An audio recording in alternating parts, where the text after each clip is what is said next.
Hola, ¿qué tal? Buenas noches a todos. Soy Carla del Faro Odi y les doy la bienvenida a este nuevo episodio de Historias en Clave, un podcast en donde podremos conocer la vida a través de las notas.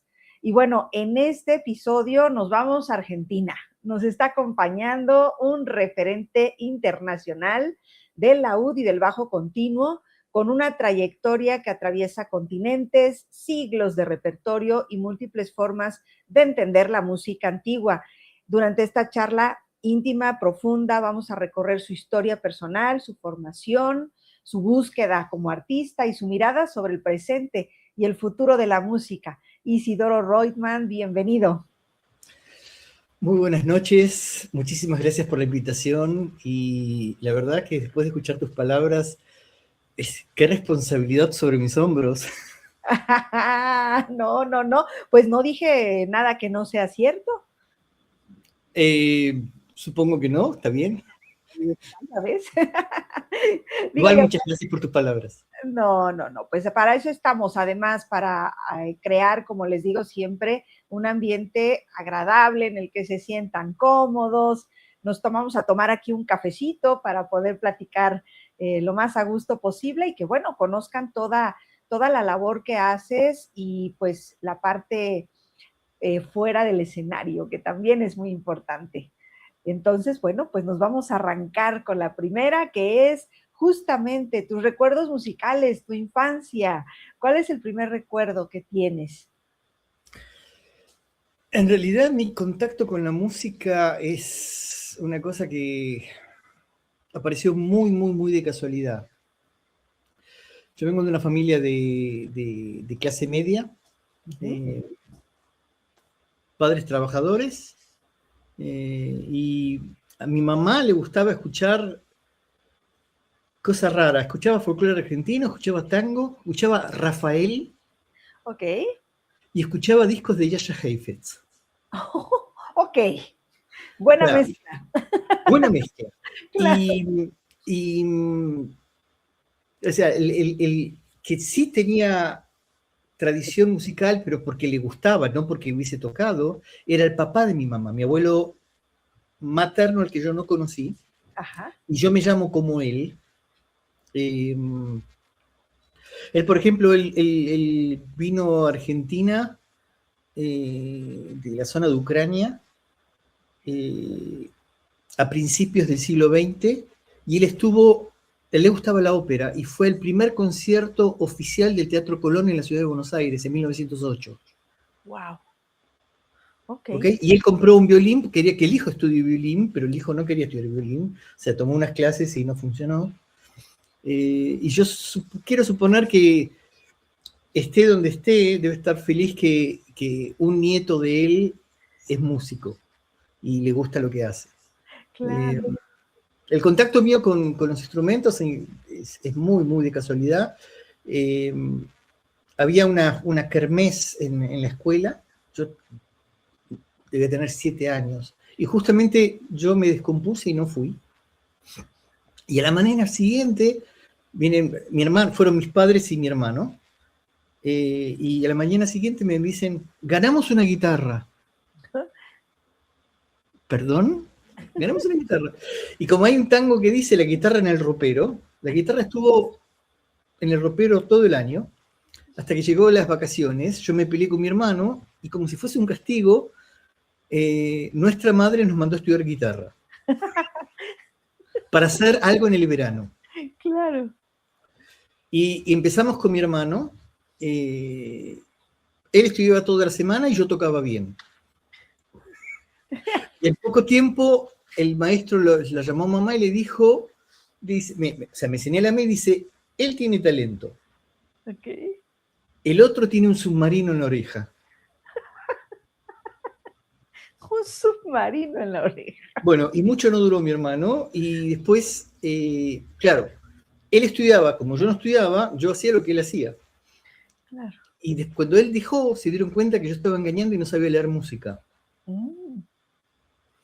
Bueno, pero después que él dejó, a mí me gustaba, y empecé a estudiar, y estudiaba, y empecé a dedicarle muchas horas. En ese entonces yo tenía 7 años. Okay. ¿ok? Y yo a los 11 años toqué por primera vez en público, Wow. en la escuela.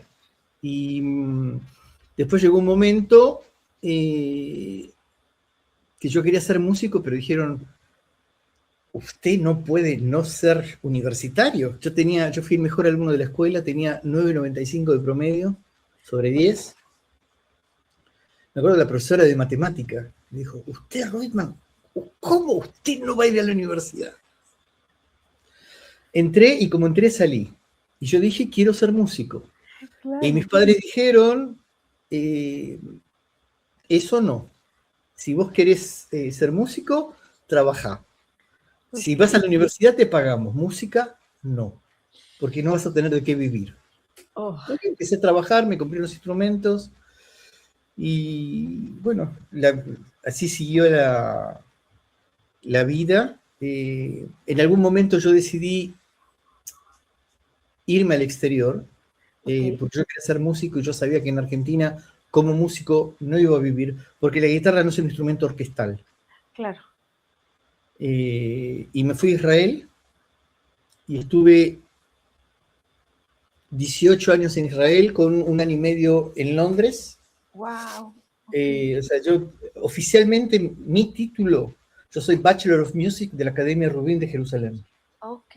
Ya, ya, ya. Y después es un posgrado en música antigua en Guildhall School of Music and Drama en Londres, Ajá. donde estudié laúd y bajo continuo con Naja North. Volví a Israel, estuve 10 años más y por circunstancias de la vida yo tuve que volver a Argentina. Eh, y tengo múltiples actividades porque como músico yo no como. No importa que grabe discos, que toque medio mundo, pero yo de eso no vivo. Y bueno, me encanta tocar, si no toco me muero. Si no damos conciertos, mi vida no tiene razón de ser. Claro. Pero de eso no puedo vivir. Es imposible vivir, es decir, no es un instrumento orquestal, no es un Claro. instrumento que haya muchos alumnos, así que tengo que tener otra actividad. Yo doy servicios de computación para empresas. Ah, ok. A eso te iba yo a preguntar. Ok. ¿Y estudiaste lo de computación o eso fue? Yo lo único que yo estudié programación y Ok. estudié redes corporativas. Todo lo demás lo aprendí solo, porque me gusta. Ok, ok, ok. ¿Qué edad tenías cuando te vas a Israel? 24 años. 24. Estabas muy joven. O sea, Y, yo no me fui, o sea, yo soy del 59, yo tengo 66 años ahora. Pero hubo, o sea, de mi edad hay mucha gente que se tuvo que ir, lamentablemente, de Argentina por razones políticas, porque fue cuando claro, estuvieron los militares. sí. Yo no me fui por razones políticas. Es más, cuando volvió la democracia, yo me fui del país. Ok, Porque ok, tenía una edad que yo empecé a ver que no iba a poder vivir de la música y yo quería ser músico. claro, Y, o sea, a mis 24 años quería ser un guitarrista de sí, esos este, que mueven todos los escenarios en el mundo, sí, sí, sí. famoso. No sé de dónde saqué, pero tenía la idea de vivir un año en New York, un año en París y un año en Tokio. Ok, Y cuando empecé la academia en Jerusalén, al año tuve la oportunidad de ir a escuchar a la Filarmónica de Israel, dirigida por Leonard Bernstein, la novena de Mahler. oh, ok, Y aclaro que hasta ese momento nunca me había gustado Mahler.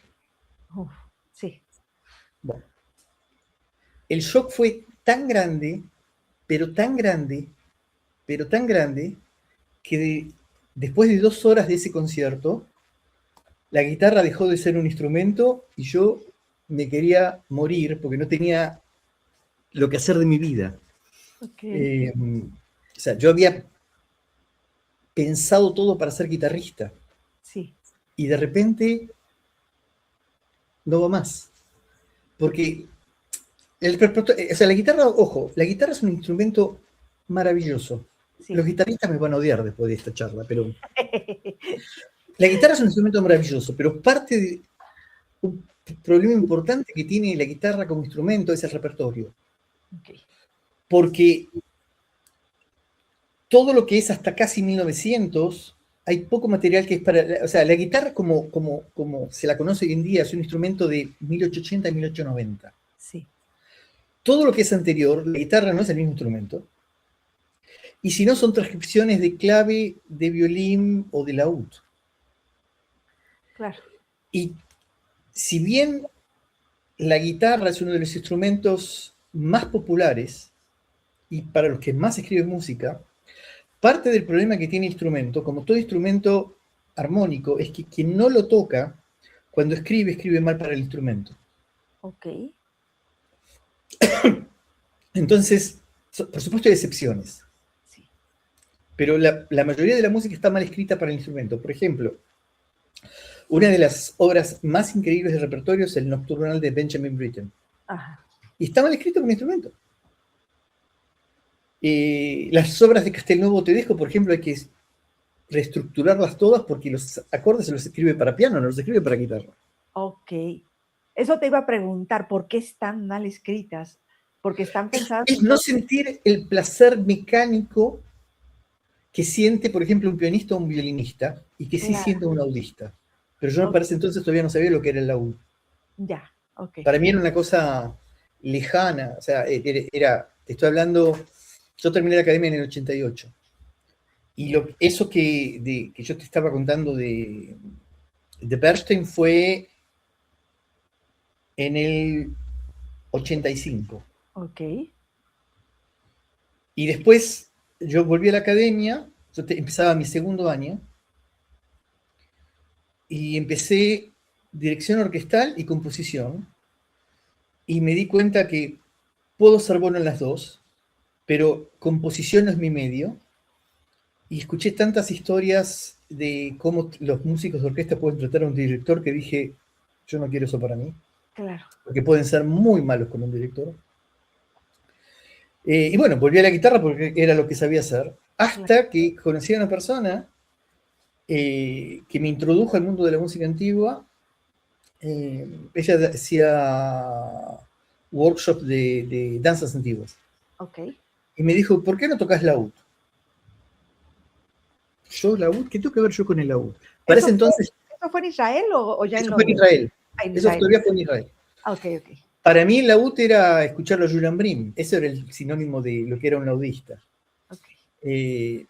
Y enseguida se empezó a correr la voz de que yo podría estar interesado en eso y me ofrecieron un kit de laúd que había en la Universidad de Tel Aviv, que era una cosa horrible. Y claro, no había cómo...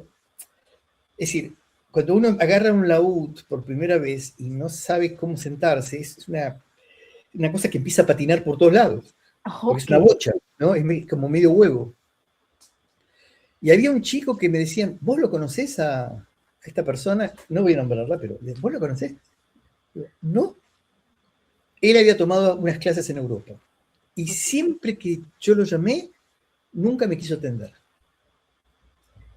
Y pasó el tiempo y hubo un workshop que había en Jerusalén de música antigua y que venían muchos de los grandes maestros europeos. Y vino, el laudista era Jonathan Rubin, que es un australiano que vive en Suiza. Ok. Y digo, aparte quería tocar un laúd en serio, ¿qué se siente con un laúd de verdad? Sí. Y resulta que Jonathan es zurdo y toca como zurdo. Okay. Por lo tanto, eso no. Pero me dio algunos tips que me ayudaron mucho. Bueno, terminé la academia, ese fue el último año en la academia. Y al año yo aparecí en Londres con una beca del British Council. Okay. Y tuve la suerte, inmensa suerte de estudiar con Nigel North, que para mí es Dios, en el cielo y en la tierra. Para mí es el más grande laudista viviente que hay. Okay. Y bueno, y aprendí muchísimo de él. También trabajé con Philip Pickett, otro músico extraordinario, con Bob Spencer, que es muy old fashioned, Okay. pero un tipo que trabajaba con cantantes como a nadie vi trabajar con cantantes. Y me acuerdo, él vino y colgó en Guildhall un cartelito que iba a hacer un curso de Dublin to Parcel en la Royal Academy y que los alumnos de Nigel North estaban invitados.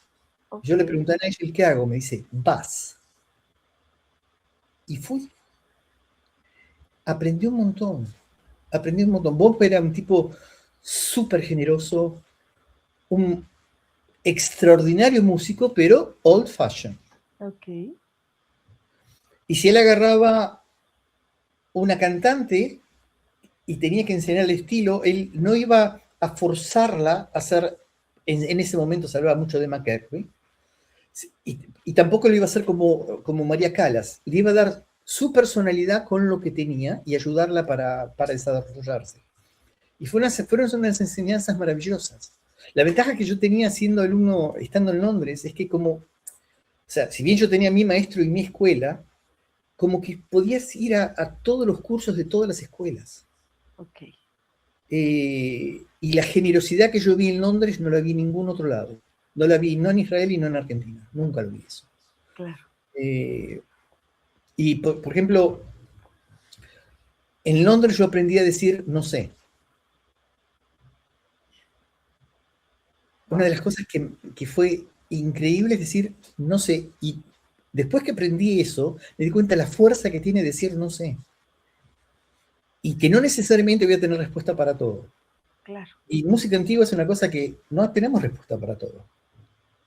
Sí. Porque hay muchas cosas que nosotros no sabemos. Sí, sí, sí. Te puedo contar una cosa, una anécdota que va con relación a esto. Ajá. Yo antes de viajar a Israel, yo empecé a devorarme tratados de música antigua. Y en ese momento vino a Israel Rosalind Turek, que estaba considerada como de las grandes pianistas de Bach. Ok. Y yo la escucho tocar y digo, pero eso no es lo que dice Carl Philipp Emanuel. O sea, a mí no me cerraba. Y en aquel entonces, con mi ex mujer, nosotros íbamos a cenar todos los fines de semana con Batia Strauss, que fue una gran pedagoga, que la función de ella era enseñar a chicos de jardín de infantes o de escuela primaria cómo escuchar música. Y daba clases de eso en todo Israel y en toda Europa. Y ella había estudiado piano con Alfred Cortot Oh, en París, en el Conservatorio de París, en mediados de los años 50 del siglo XX. Una mujer, una de las personas más inteligentes que yo conocí en mi vida. Y yo me acuerdo que que fuimos ese fin de semana, y yo me empiezo a decir, sí, porque leí el libro de Carl Philipp Emanuel, que esto, el hijo de Bach, ¿no? Y sí, me, sí. y me dice, para un cacho, me dice. ¿Y vos te pensás que vos fuiste el único que leyó ese libro?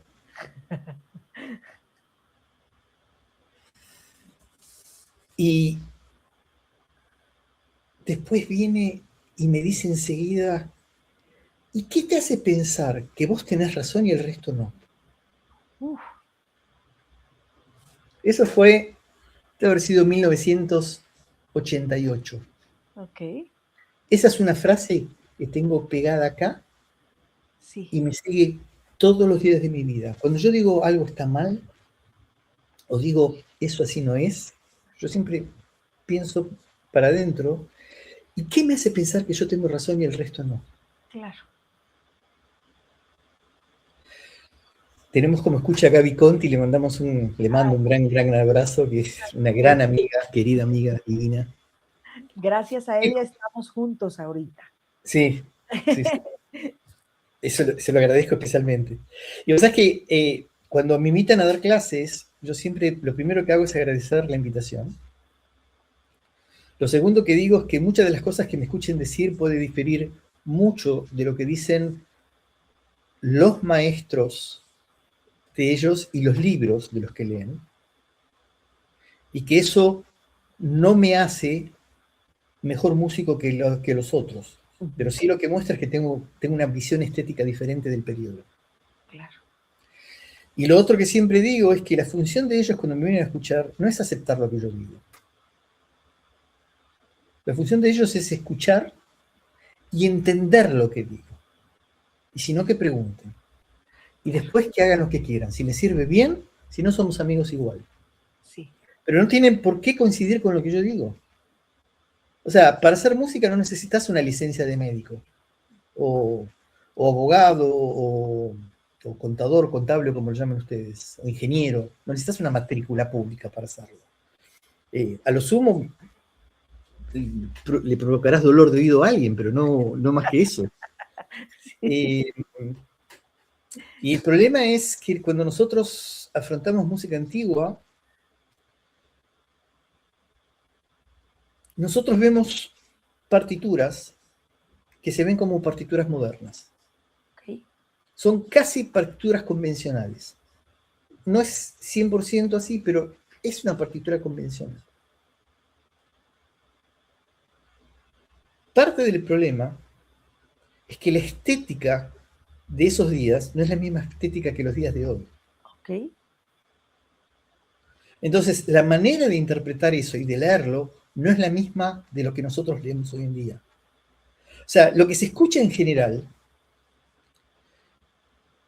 y en general estoy hablando 95% de las grabaciones de lo que se llama música clásica, música académica, música culta, que es lo más horroroso que se puede decir. Y enseguida voy a explicar por qué. Ok. Es todo una estética post-wagneriana. Por ejemplo, cuando hacen Bach, las suites orquestales de Bach, con una orquesta de 120 músicos, cuando en el original son 10 o menos, Sí. y suena diferente. Entonces, con el movimiento de música antigua, achicaron la cantidad de músicos. Ahora son 25, 40, pero lo siguen haciendo de la manera post-wagneriana. Ok. Yo te voy a dar un ejemplo con palabras que va a ser quizás más gráfico a lo que me refiero. Por ejemplo, si yo te tengo que presentar a un músico, Juan Pérez, ¿ok? Que no lo conoces. Y yo vengo y te digo, es el músico más artificial que existe hoy en día. ¿Eso suena bien o suena mal? Ay, ay, No ay. suena bien. Ahora, si yo miro el significado de la palabra artificial en los diccionarios de antes de 1900, artificial viene de artífice, de creativo. Ok. Entonces, cuando me llamó la atención, en Variety of Flute Lessons, Londres 1610, cuando John Dowland habla de Alfonso Ferrabosco de Bolonia, dice, The most artificial Alfonso Ferrabosco of Bologna.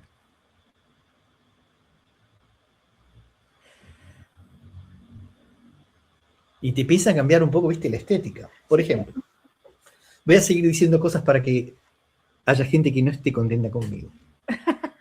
Cuando empezó la musicología, la musicología tenía que probar que era una ciencia. Entonces empezó a afirmar cosas sin tener pruebas si funcionaban o no. ¿Y qué es lo que dijeron, por ejemplo? Que una prueba que Beethoven era sordo es que cuando haces los trinos en el bajo del piano moderno, no se entiende nada. Ok. A nadie se le ocurrió pensar que el piano de Beethoven era diferente. Claro. O sea, el piano de Beethoven pesaba 80 kilos y un piano moderno pesa más de 1 tonelada. Sí. Entonces, obviamente suena diferente.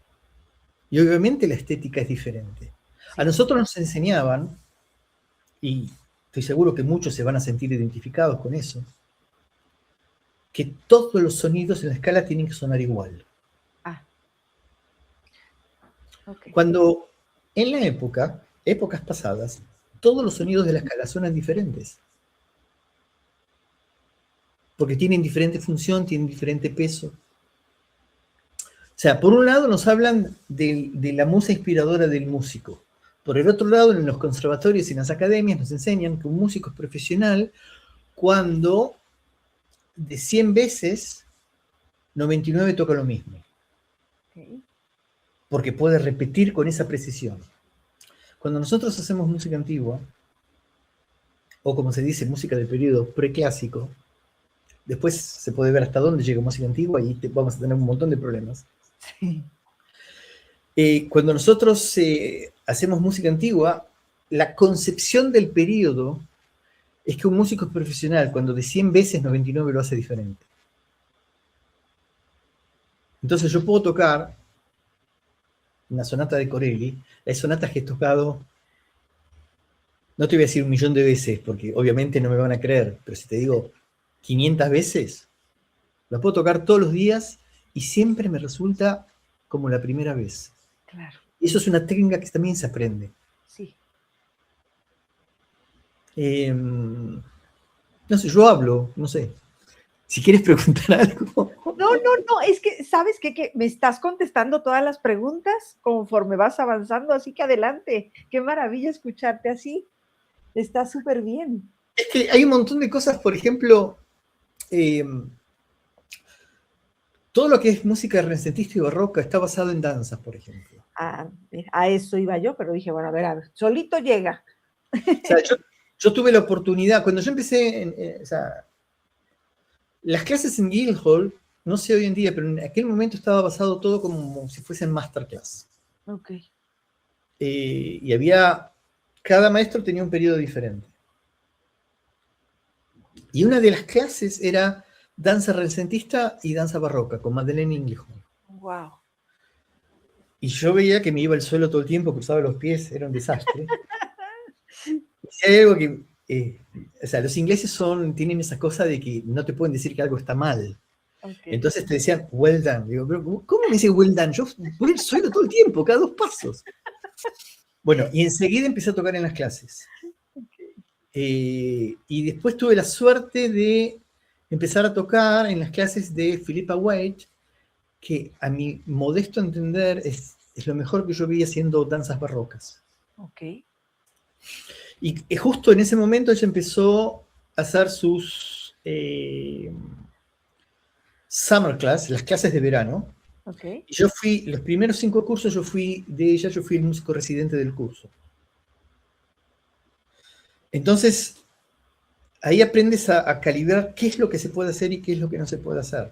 Porque nosotros como músicos siempre podemos tocar mucho más rápido de lo que ellos pueden bailar y Claro. podemos tocar mucho más lento de lo que ellos pueden bailar. La zarabanda, por ejemplo, es una danza lenta, Sí. pero no tan lenta como lo hace todo el mundo, porque si no se caen. Okay. No pueden tener equilibrio.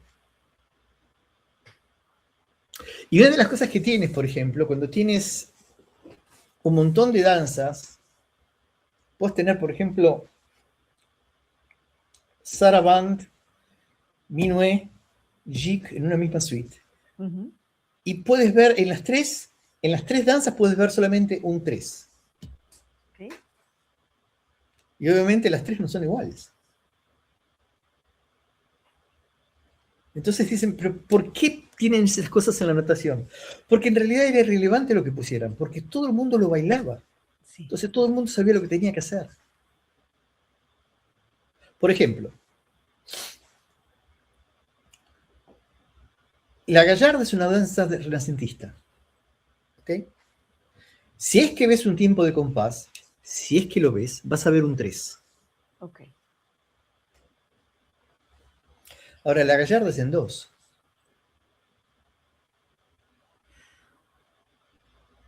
La gallarda no es en 3. Okay. Si bailas una gallarda, vas a ver que es en 2. Porque es una danza que se salta mucho. Okay. Y se puede tocar tan lento como tan alto pueda saltar el que lo baila. Porque es 4, 5, 6, 1 se salta, 2 está en el aire, 3 cae. Claro. Entonces, y hay que aguantar eso varios minutos. ¿Ok? Dicen que la reina Isabel I bailaba todas las mañanas 7 gallardos. Ah, O sea, wow. debe tener flor de gemelos, porque hay que Sí, bailar 7 gallardos toda la mañana. sí, sí, sí. Wow. Entonces, tú me puedes preguntar, pero si la gallarda es en 2, ¿por qué hay un 3? Porque el 3 no te marca la unidad, te marca la subdivisión de la unidad. Ok. ¿Ok? Cuando ves las ediciones modernas de los guitarristas, son todos 3x4. Te hacen pam, pam, pam, pam, pa, pam, pam, pa, pam, pa, pam, pam. Y es ta, ta, pam, pa, tam, para, ta, ta, tam, pam. ¿Cómo cambia? Y no es lo mismo. No, no, no, cambia muchísimo. Y no es lo mismo.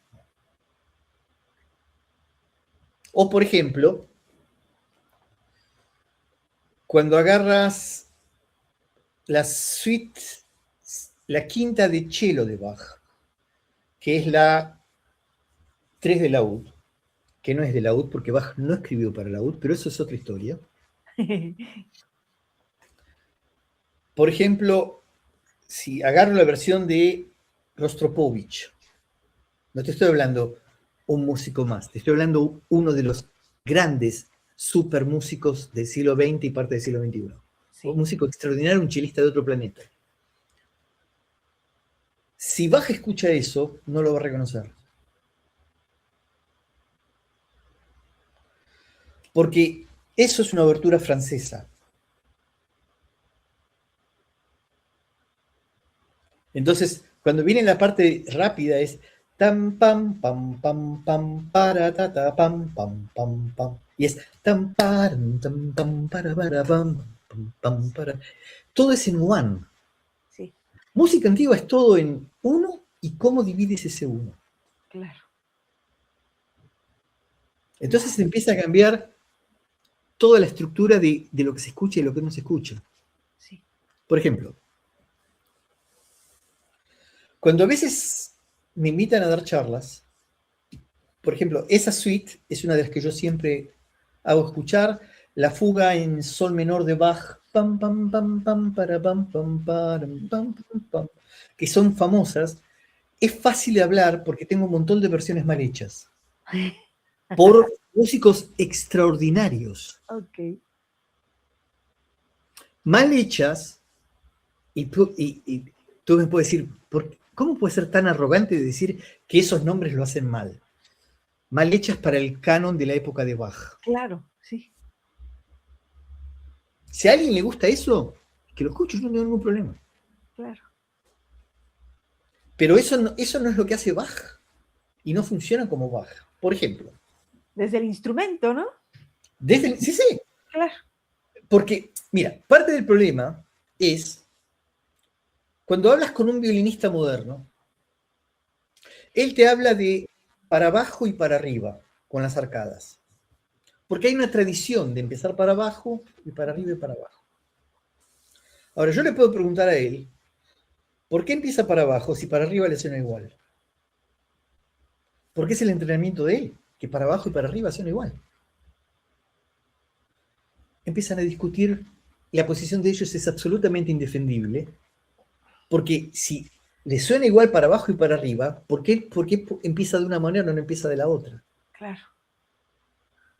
Ahora, en la época antigua, las arcadas son diferentes porque el arco es diferente. El arco moderno está hecho para que el talón y la punta tengan el mismo peso.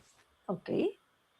El arco antiguo tiene todo el peso en el talón y la punta no tiene peso. Entonces, naturalmente es param, param, param, param, pam. Oh, Y empieza a sonar todo diferente. La concepción musical es absolutamente diferente. Cuando nosotros hablamos del periodo antiguo, lo que se habla de la retórica, y nosotros dividimos por unidad larga, no por unidad chica. ujú. Al músico moderno lo entrenan para subdividir por unidad chica. Que eso es fantástico y es lo correcto cuando haces Stravinsky, Ok. cuando haces Bartók, cuando haces ese tipo de música, pero no cuando haces Bach. Sí. Porque en Bach no funciona, no fluye. Si alguien viene y me dice, eso es aburrido, yo tengo que decirle, tiene razón. Mira, no sé si hay un nombre que escuchaste, Waldo de los Ríos, si te suena. ¿Cuál, perdón? Waldo de los Ríos. Waldo de los Ríos, no. No. Waldo de los Ríos fue un músico argentino, el hijo de una folclorista muy importante que hubo acá, Marta de los Ríos, que se fue a vivir a España. Él hacía música para películas y cometió el pecado capital, el gran sacrilegio de agarrar las partes conocidas de las músicas, de las sinfonías de Beethoven, Mozart, la 40 de Mozart, la novena de Beethoven, y le puso bajo eléctrico y batería. Ok. Pero eso tenía swing. Pero ¿cómo hace ese sacrilegio? Yo me acuerdo, yo lo escuché, a mí me gustó. Y esa fue una de las cosas que a mí me acercó a la música mal llamada clásica, culta y académica. Y ahora te voy a dar un ejemplo a lo que me refiero. Claro. Cuando empezó el movimiento de música antigua, sin necesidad de ponerle batería y sin bajo eléctrico, nada de eso, se le empezó a dar el swing natural que tiene esa música, el idioma natural con el que fue concebido. Si me preguntas cómo estoy 100% seguro que eso es así, por supuesto que no lo estoy. No puedo saber, yo no estuve ahí, yo no escuché eso. Pero lo que sí yo puedo saber es que si eso funciona o no funciona. Si tiene movimiento o no tiene movimiento. Porque cuando yo hablo, por ejemplo, yo no estoy hablando de esta manera que todos los sonidos suenan iguales. Entonces, ¿por qué cuando tocan buscan eso? Sí.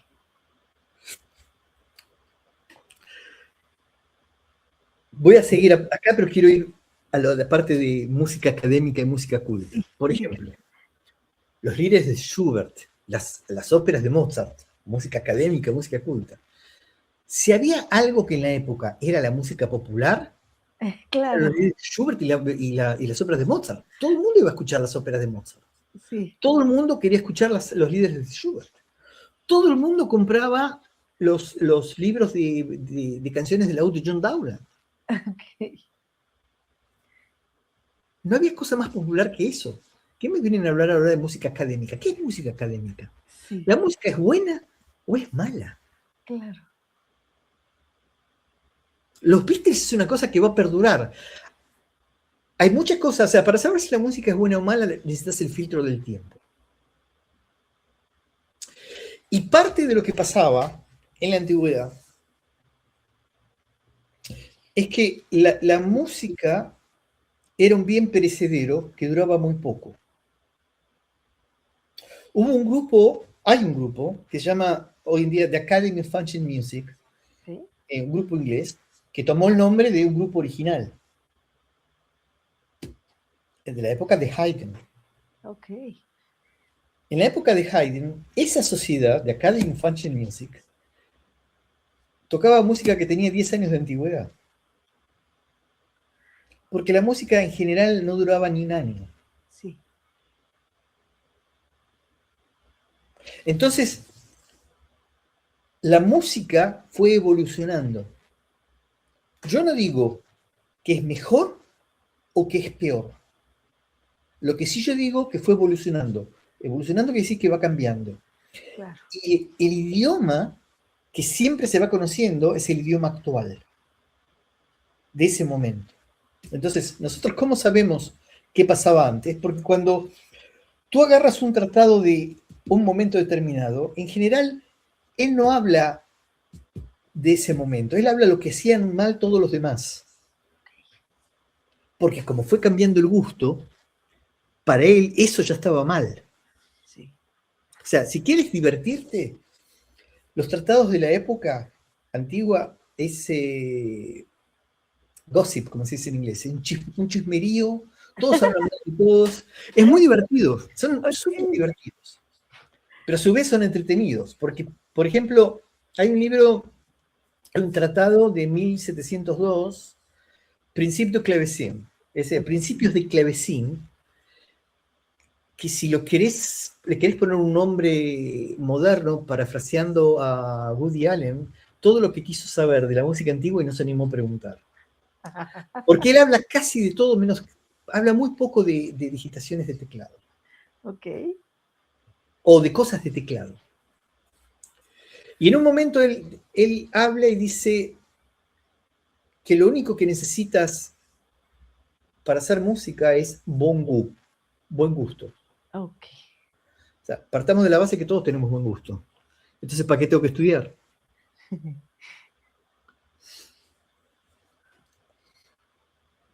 Pero después se sigue desarrollando la idea. ¿Y qué es lo que dice? ¿Qué es buen gusto?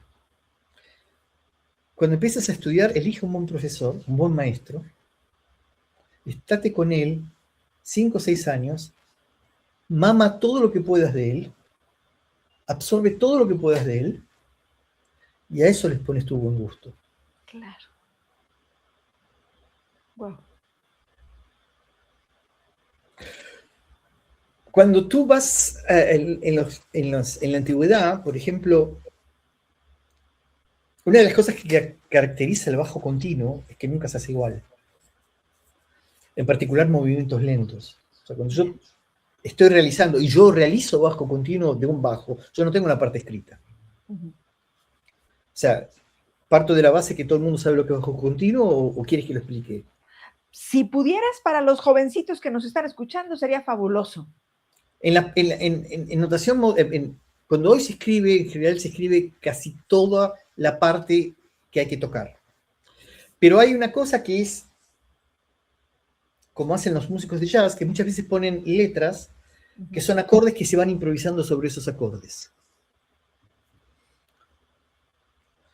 En la antigüedad, en la época medieval y Renacimiento, se fue desarrollando el contrapunto, o sea que es voz contra voz y el juego de voces. Y parte del problema que se creó es en la música vocal, es que cuando hay un contrapunto muy relleno, muy fuerte, okay, muchas voces que se cruzan, no se entiende el texto. Ok. Entonces empezó, a partir de ahí, nuestros maestros empezaron con lo que es la monodía italiana, que es una sola voz, ¿ok? Con un bajo que tiene un movimiento armónico muy lento. Entonces tengo una nota acá, una nota allá, una nota más allá. Y el que va tocando, va viendo solamente ese bajo, él tiene que ver cómo lo va rellenando. Ok. Y cómo va improvisando sobre ese bajo. Jonathan Rubin, creo que fue lo mejor, es la frase que me quedó grabada y creo que es la mejor definición de lo que es uno que hace bien bajo continuo. Bajo continuo es hacer algo que no moleste al que está arriba, Ok. pero que no se nota que falte. Bien.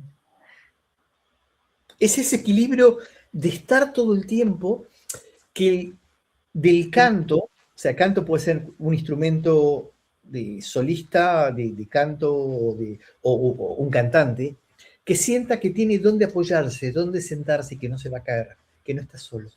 Claro. Esa es la función de un continuista. Wow. ¿Okay? Ahora me perdí por qué quise hablar lo de continuo. Estábamos hablando del continuo y de... Ay, ¿de qué estábamos hablando? También se me fue. Dios mío. Ya va a volver el tema, porque esos son temas, son siempre temas que vuelven. Pero aprovecho y te pregunto algo. Fíjate que me dio mucha curiosidad ahorita que comentaste de la danza. ¿Has logrado trabajar con bailarines ahí en Argentina? No, en Argentina nunca lo hice. Ya, es que se me hace muy interesante, ¿sabes? También porque últimamente con las entrevistas a gente muy joven, ahora están haciendo el famoso trabajo de interdisciplina, ¿no?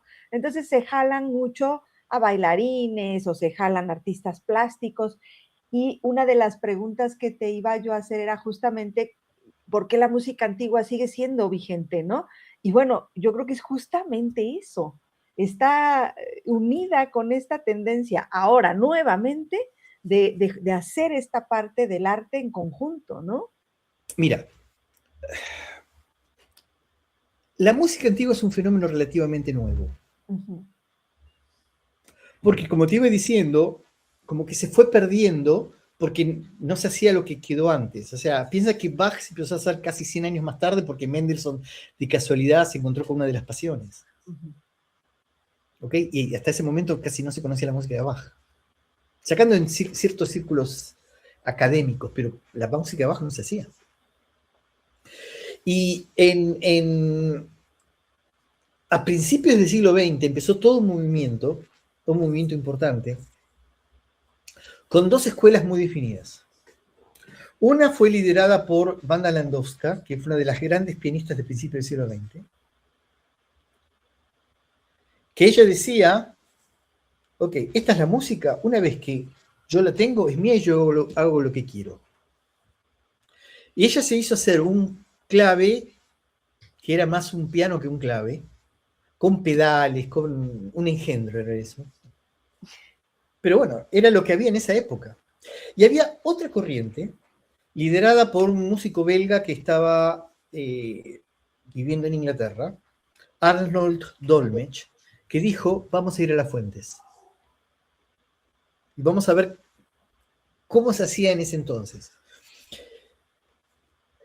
Muchas de las cosas que Dolmetsch dijo y las presentó están mal. Hoy sabemos nosotros que están mal. Pero si nosotros somos tan geniales y tan maravillosos, es porque hay mucha gente que se equivocó en el camino y nos fue enseñando a nosotros para que nosotros pudiéramos ir mejorando y haciendo cosas mejores. O sea, tú puedes ver músicos increíbles. Yo te voy a decir los que hacen las cosas bien, no los que hacen las cosas mal. Pero, por ejemplo, cuando escuchas las primeras grabaciones de Gardiner y cómo va evolucionando, es como que tú los puedes ir situando todo el tiempo cuando lo fue haciendo. Porque se va adentrando en el movimiento y lo entiende cada vez mejor.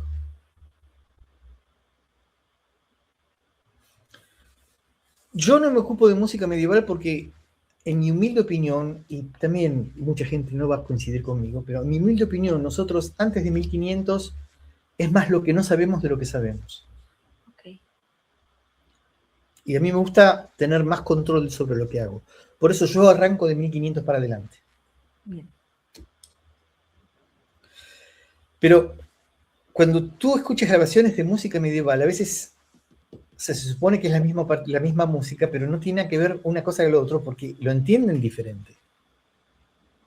Y yo me acuerdo que tuve una charla con Christopher Page, que era el director de Gothic Voices, que es una de las eminencias de inglés antes de Shakespeare. Okay. En aquel momento él decía que el mundo para él se terminaba en 1400. Y yo me acuerdo que una vez tuve la oportunidad de charlar con él y le pregunté, cuando hay cosas que no sabemos, digo, ¿qué criterio usas?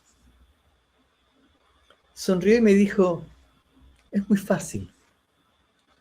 It works or it doesn't. ¿Funciona o no funciona? Sí.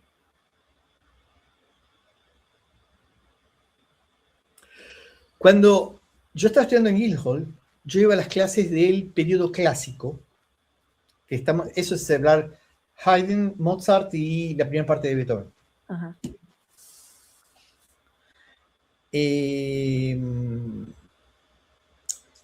A pesar que yo no tengo lo que hacer ahí, porque la música para laúd, inclusive lo que es continuo, 1780 se acabó para mí. O sea, yo funciono de 1500 a 1780. Eso es lo que yo puedo hacer con mis instrumentos. Después está lo que es la guitarra del periodo clásico, pero a mí no me gusta el repertorio de la guitarra. Me gusta el periodo clásico, pero no el repertorio de la guitarra. Ya. Por eso yo no me ocupo de eso. El que daba las clases era Colin Lawson, que es uno de los súper especialistas de el clarinete antiguo. Y él trabajaba con London Classical Players, el grupo de la orquesta de Roger Norrington. Y me acuerdo que en ese momento decía que estaban por grabar las suites, las sinfonías de Brahms. Okay. Y yo le digo, pero pará un cacho, le digo, pará. No me cierra. Brahms son instrumentos modernos.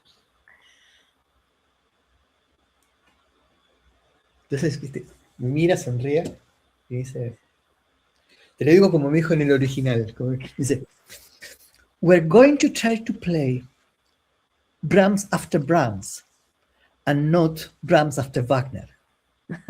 Okay. Nosotros vamos a intentar tocar Brahms según Brahms y no Brahms según Wagner. Uy. Y es muy fuerte eso.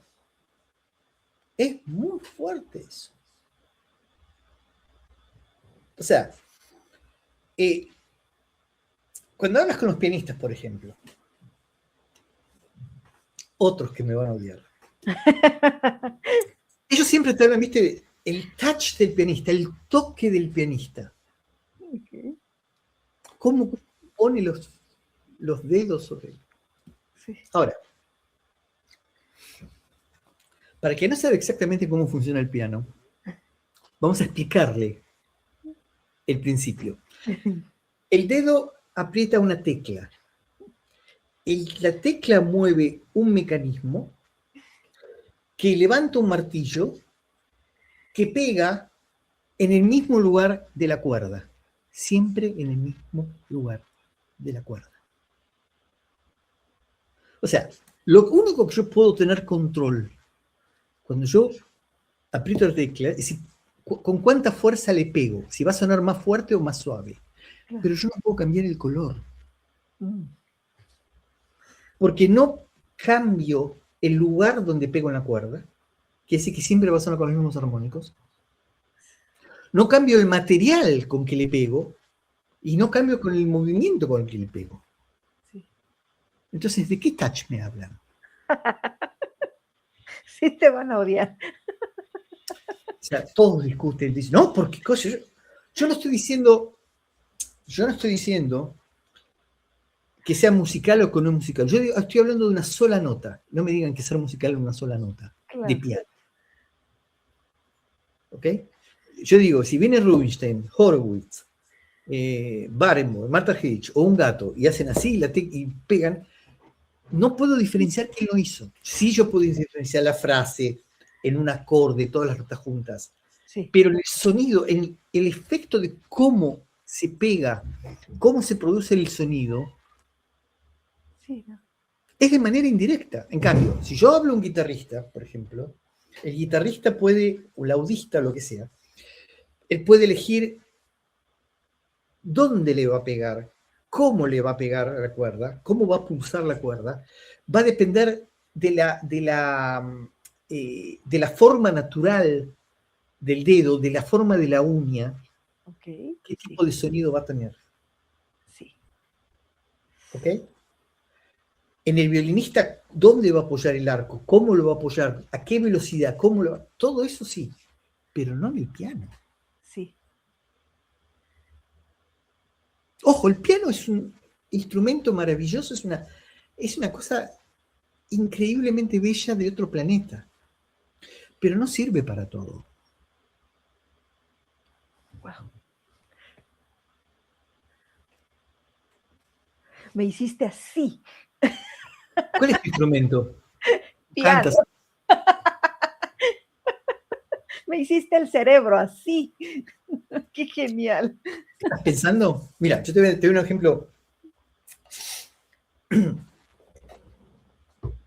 sobre lo que son interpretaciones y de lo que son cómo entender el periodo.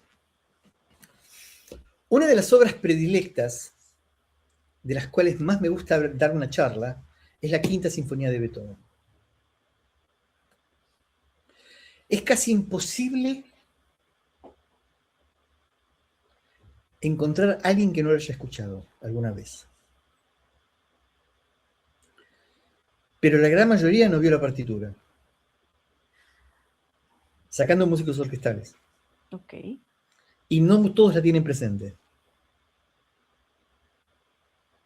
Ahora, si yo digo, ok, voy a hacer un dictado de audio perceptiva y que me escriban el ritmo de los que escuchan. ¿Ok?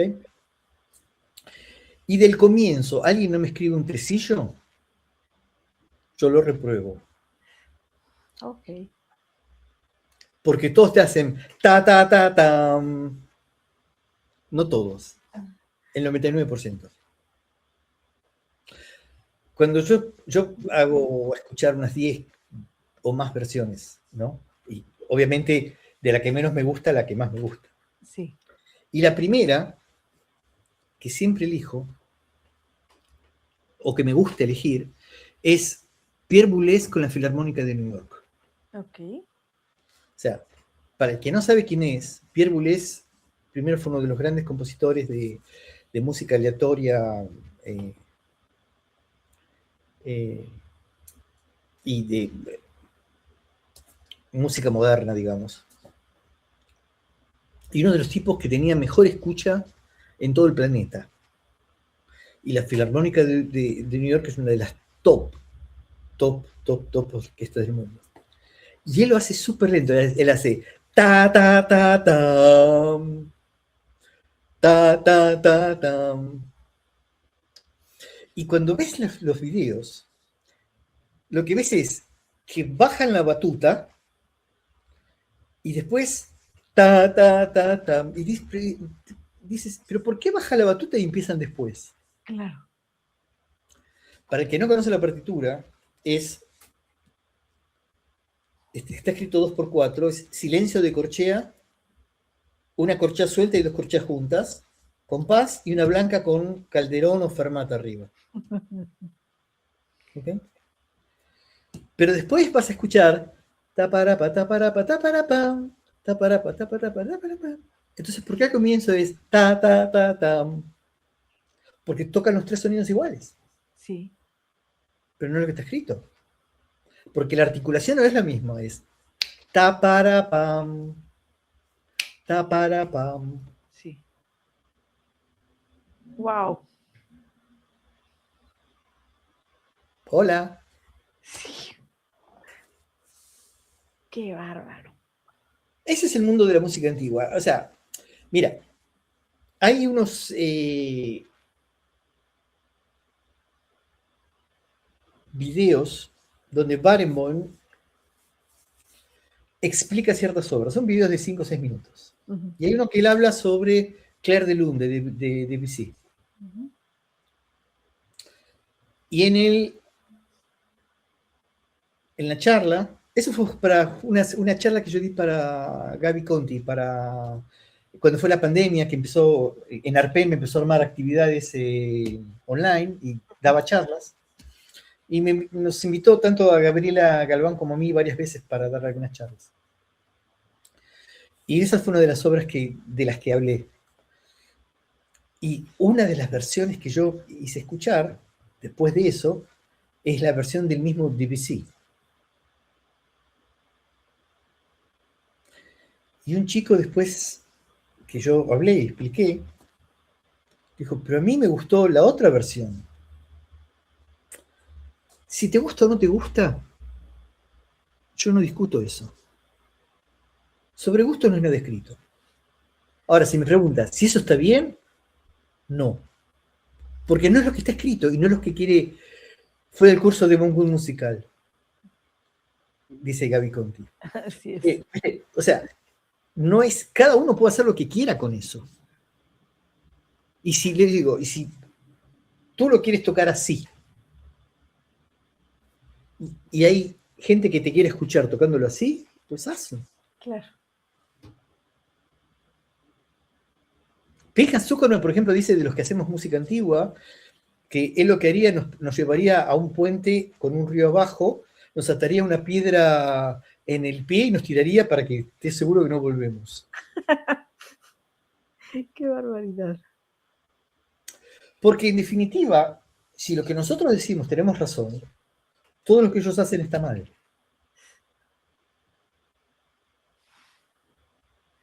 O sea, ojo,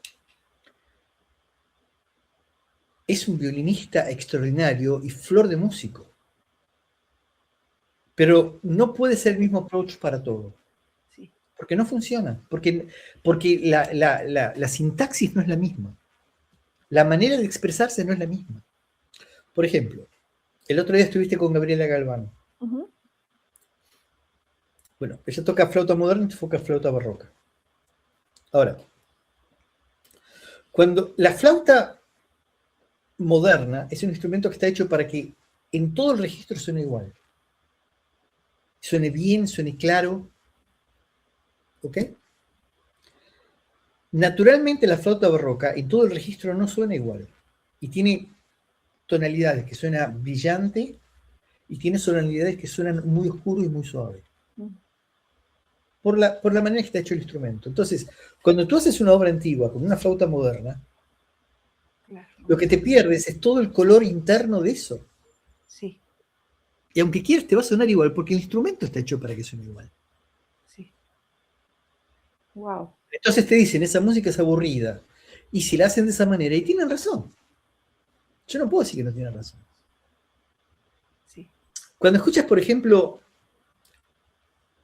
o sea, yo a propósito estoy hablando, cuando doy ciertos nombres, estoy hablando, viste, la creme de los músicos. Sí. Es decir, muchas de las versiones del Requiem de Mozart son, a mi gusto personal, absolutamente inescuchables. Cuando empiezan, y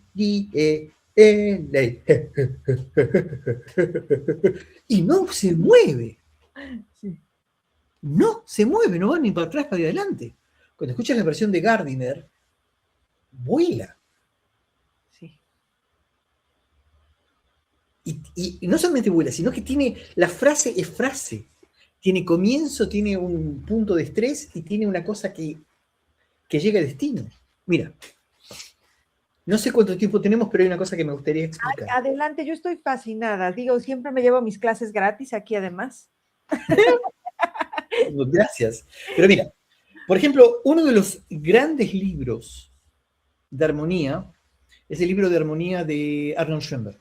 Ah, claro. ¿Ok? Ahora, cuando tú tienes sol, do, mi,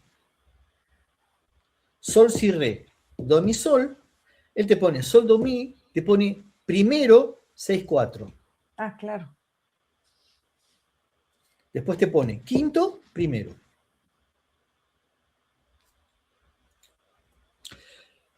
Ahora, cuando agarras el libro de armonía de Paul Hindemith, el primer sol ya te pone que es quinto. Te pone 6, 4, pero eso es quinto.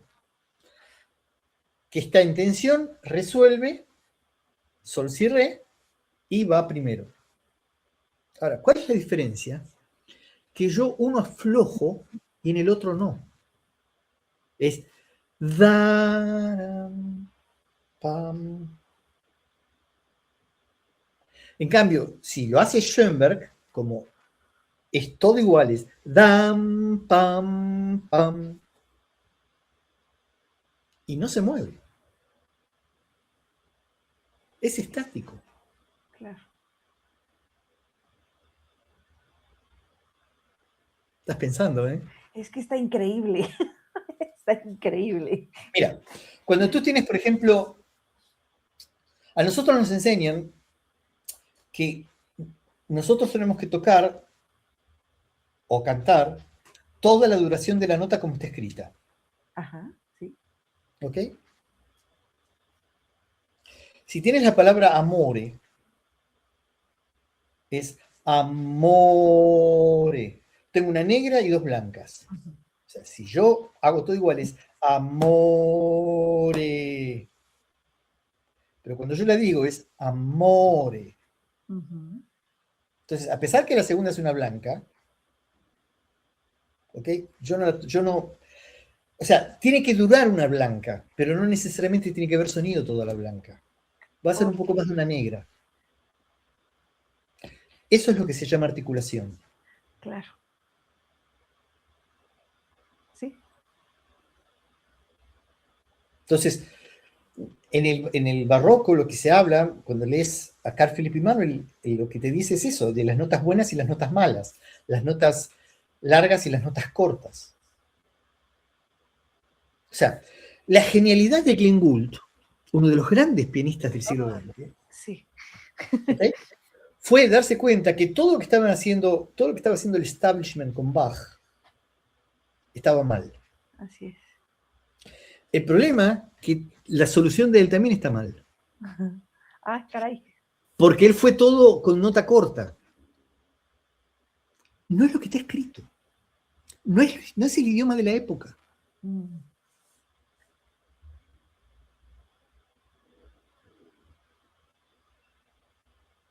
Lo que nosotros tenemos que buscar es el movimiento. Cuando tú le dices a alguien que toca así, está estático, empiezan a tocar más rápido. Movimiento no es una cuestión de velocidad. Movimiento es una cuestión de jerarquía en los sonidos. Entonces vos ves cómo se va moviendo la frase, hacia dónde va. Yo te puedo dar un montón de ejemplos, tanto de violinistas como de pianistas que tocan súper rápido y súper bien, porque son increíbles. Sí. Pero es súper estático. Mira, hay un video en YouTube que si no lo conoces o los oyentes no lo conocen, les invito a que lo busquen, que es un reportaje que le hicieron a Arthur Rubinstein cuando cumplió 90.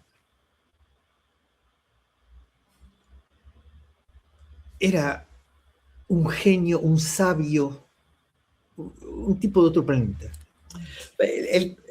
Dos cosas de los highlights de ese reportaje, que dice, pero todo es una fuente de sabiduría, es para escucharlo las 24 horas del día.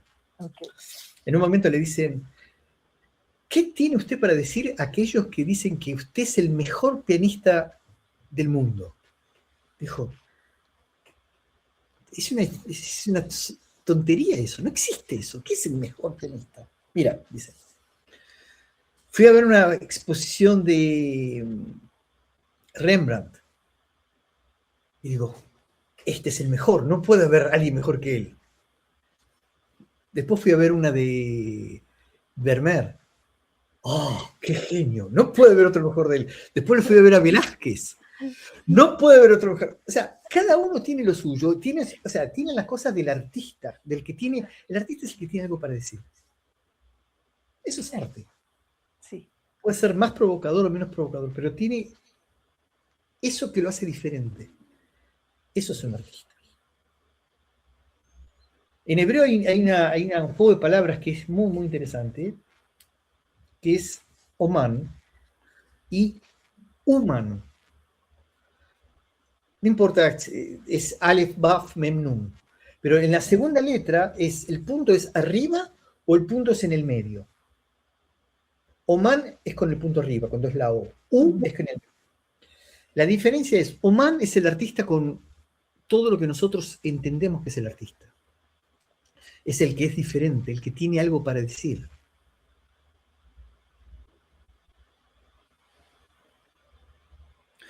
Uman es el que tiene la técnica del artista. Y se acabó. Wow. Esas son las cosas que tiene el hebreo. La otra cosa que te quería contar de Rubinstein es que él decía, después él decía que hace poco lo habían invitado a dar una clase magistral en Juilliard. Okay. Dice, y él ve los chicos de hoy en día y dice, pero estos chicos, dijo, tocan el piano tan excelentemente bien que ciertamente lo tocan mucho mejor que yo. Es imposible tocar el piano mejor que eso. Pero tengo una pequeña preguntita. Dice, tenía un acento muy pesado en inglés, ¿no? Dice, I have a little question for them. Where is the music? No. Yo tengo una pequeña pregunta para ellos. ¿Dónde está la música? Oh. Sí. Digo, hay muchos pianistas hoy en día que son extraordinarios pianistas. Extraordinarios pianistas. Pero son máquinas de tocar. Sí. Son picadoras de carne. Sí. Tocan rápido, pero no es eso. Esa cosa que te haga volar, esa cosa que te digas, wow. Sí. Cuando con Gabriela nosotros vamos a tocar, nosotros lo que intentamos es acariciar el alma de las personas. Wow, qué bonito. Es acariciar el alma de las personas. Es llegar a ese punto de comunicación. El día que yo no tenga lo que decir, me dedico a otra cosa. Claro.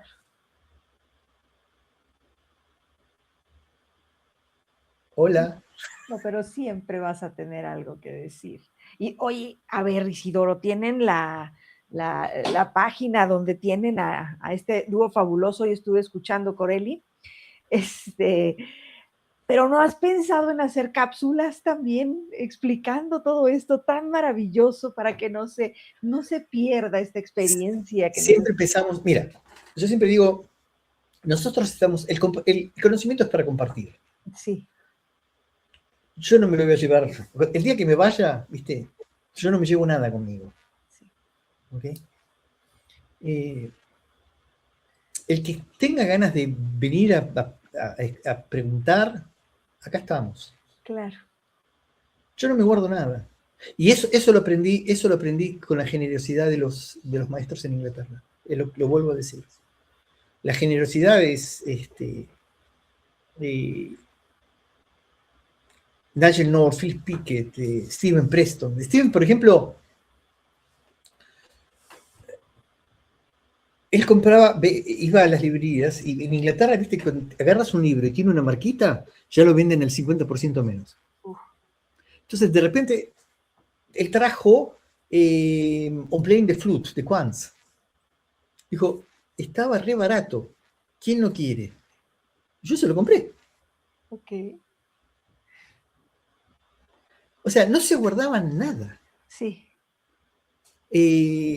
Yo cuando fui, a ver, cuando yo estuve con Nigel North, una de las cosas que él hacía en las clases, él me daba de semana a semana, él me daba un disco para escuchar y yo tenía que venir y hacer el análisis. O sea, lo que me gustaba, no me gustaba, qué estaba bien, qué estaba mal. Y llegó un momento, me dio un disco de él. Yo dije, acá hay gato encerrado, si conoces la expresión. Sí, hay trampa. Hay trampa. Y yo escuché, y el disco tenía todo el tiempo unos ruidos de... Hay una cosa que se llama buzzing. Los buzzes es cuando tú tienes un instrumento, pero bajo acá para que se vea mejor. Cuando tienes muchas cuerdas, ¿ok? Y vas en la Theorbo, por ejemplo, que tienes 14 órdenes, y según cómo llegas a la cuerda, si está vibrando, hay un primer contacto de la cuerda con el dedo y hace bzz. Okay. Esos son los buzzing. Y en la grabación se escuchan. Wow. Y yo voy y le digo, mira, no sé cómo, pero ahí están esos ruidos. Se sonrió y me dijo, well done. Dice, bien hecho, para eso te lo di, para que me digas eso. Y me contó, ese disco lo grabó, tenía 23 años. Okay. Y él había hecho un concierto en Wigmore Hall, Y un crítico escribió que él tenía buzzing. Eso es buzz. Y se enojó muchísimo. Y cuando grabó el disco, dijo, tenía razón. Y por ese disco él cambió toda la técnica después. Wow. Sí. Y después terminó el año y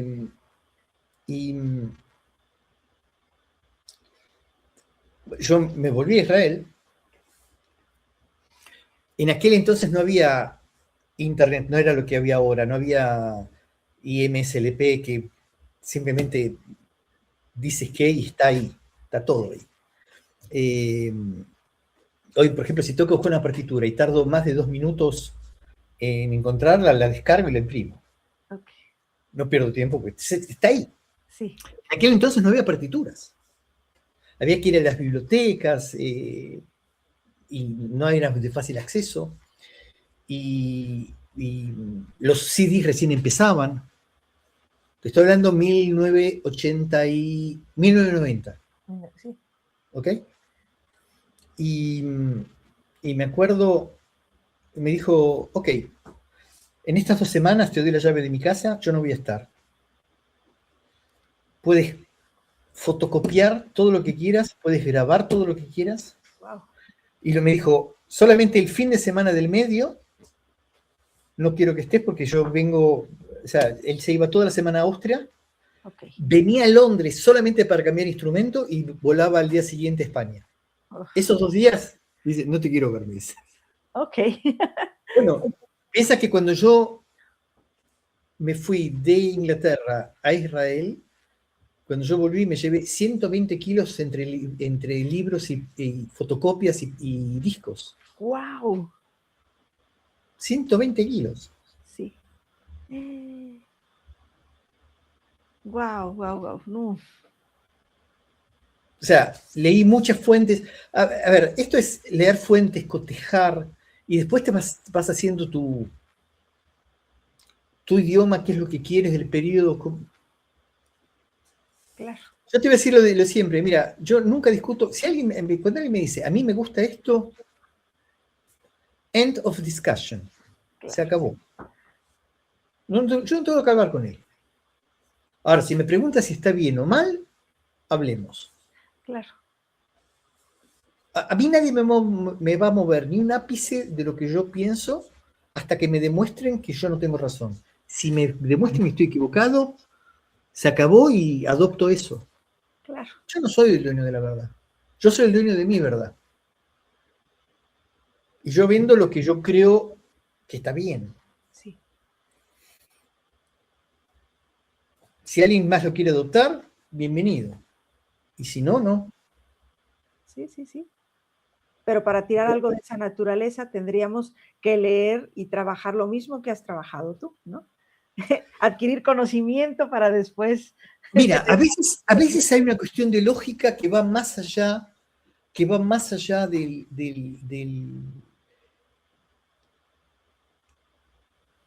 lo que puedas estudiar. Porque a veces cuando tocamos con Gabriel, a veces me dice, ¿y pero por qué? Cuando yo pido algo, me dice, ¿pero por qué? Y no siempre tengo una respuesta.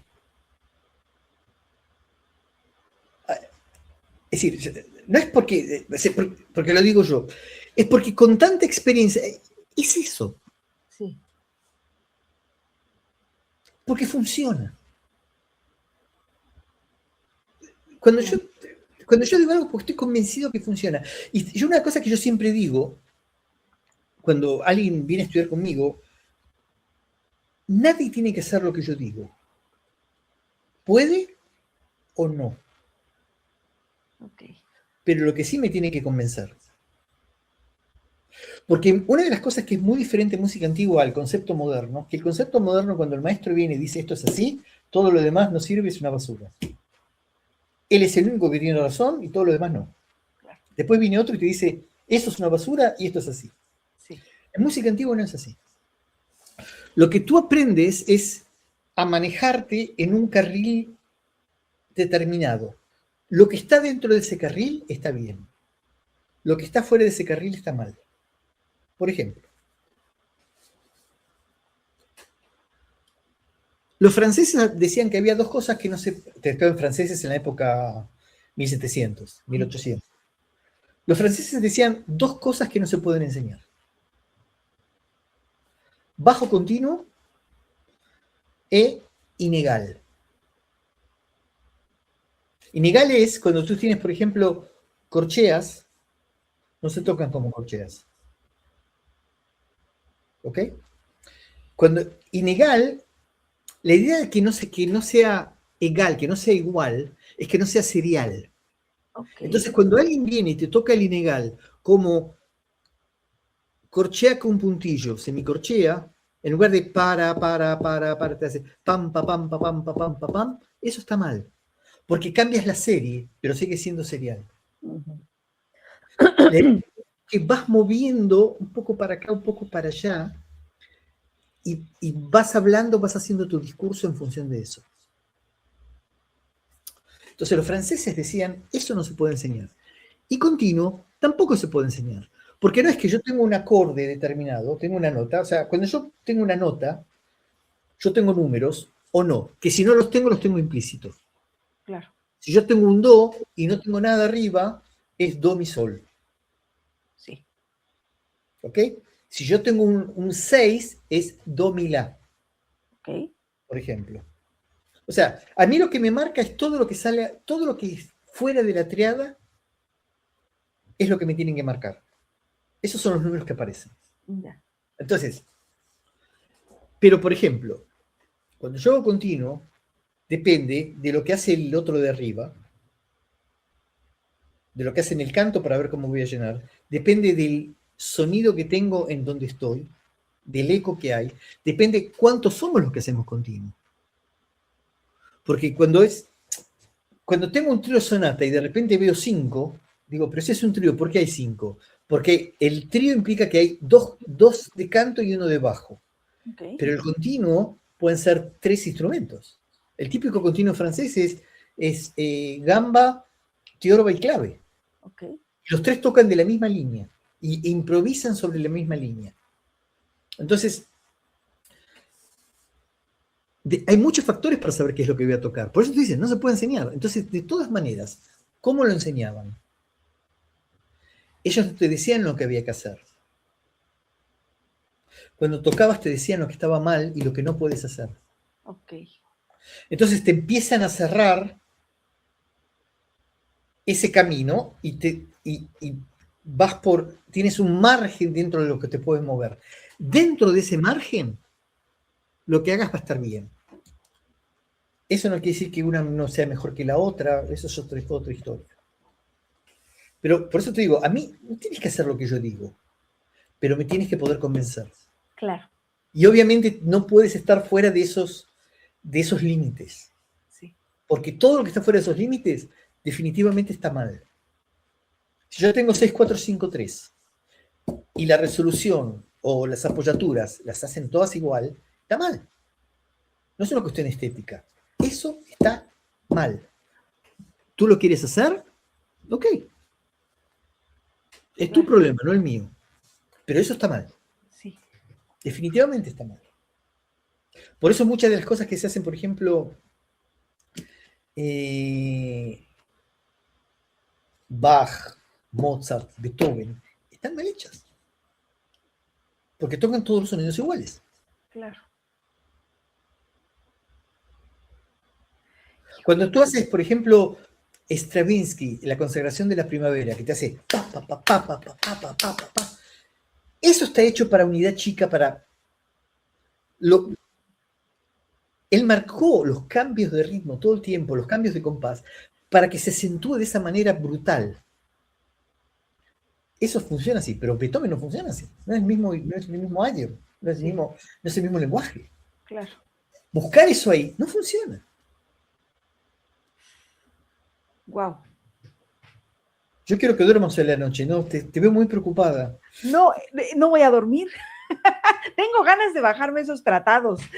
Qué cosa tan impresionante. Mira, hay muchos tratados que son absolutamente fantásticos, sí, y enseñan Cuando te dicen, pero nosotros no sabemos cómo tocaban ellos. Sí.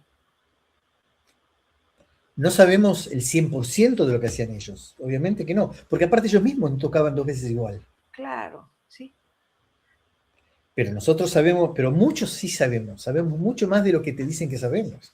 Cuando lees el libro de Quantz es muy detallista de cómo, inclusive te dice cómo hay que enseñarlo a un chico. Uf, sí. Cómo hay que tocar, no solamente un tratado de flauta. Lo bueno de todos estos tratados es que te hablan de todo. Sí. Y también hay tratados modernos, ¿viste? De gente que empieza a entender el periodo, no es solamente te repiten como loros, bueno, acá empezó esto, acá empezó lo otro. Claro. Por ejemplo, una de las grandes preguntas es, ¿Monteverdi es Renacimiento o es Barroco? Ay, ok. Porque en realidad, todos los nombres que nosotros usamos para música son prestados de las artes plásticas. Y todos corren 50 años detrás.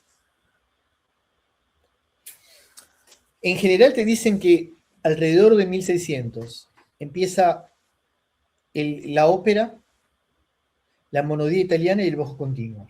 Entonces es muy lindo decir, ese es el comienzo del barroco. Claro. Ahora, ¿qué es el Renacimiento? Cuando hablamos del Renacimiento, lo que te habla en Renacimiento es el retorno a la Grecia clásica. Claro. ¿Y qué es el bajo continuo? Es el retorno a la Grecia clásica, que lo entendieron todo mal, lo que es el continuo. Pero no importa, pero la concepción de idea es volver a la Grecia clásica. Hoy nosotros sabemos cosas que ellos no sabían y por eso sabemos que eso está mal.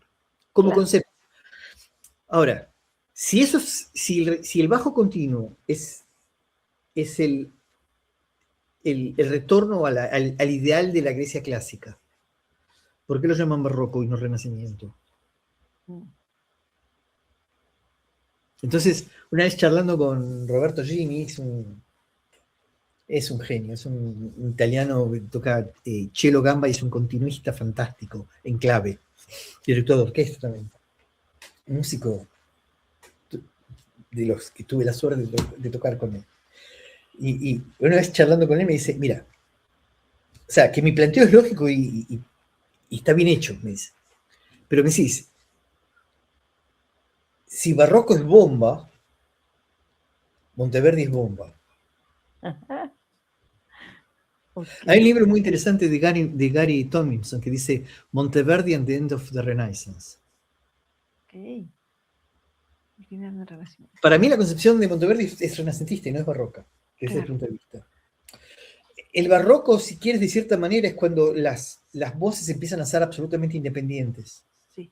Y a pesar del continuo, con Corelli eso empieza a pasar. O sea, es un fenómeno de casi de 1700 para arriba. Y no de 1600 para arriba.